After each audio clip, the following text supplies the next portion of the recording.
প্রায় কার্বাইড মিশানো ৮,০০০ কেজি আম ধ্বংস।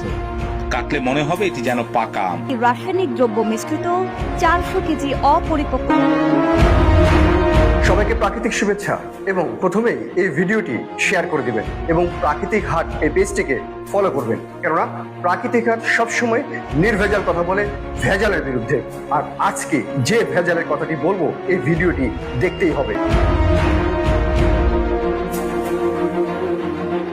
আপনারা আমার হাতে যে পাথরটি দেখতে পাচ্ছেন এটি আসলে পাথর নয়, এটি হলো ক্যালসিয়াম কার্বাইড, অর্থাৎ পাথরের মতো দেখতেই একটি রাসায়ন। যে রাসায়নিকটি মেশানো হয় অপরিপক্ক আমের ভিতরে, আমকে পাকিয়ে ফেলা হয় এবং তার রং চেঞ্জ করে ফেলা হয়, তারপরে আপনাদের সামনে নিয়ে আসা হয়, আপনারা সেটি খাচ্ছেন এবং কি দুর্ভোগে পড়ছেন, কি রোগে শোকে পড়ছেন তা একটু পরেই বলছি।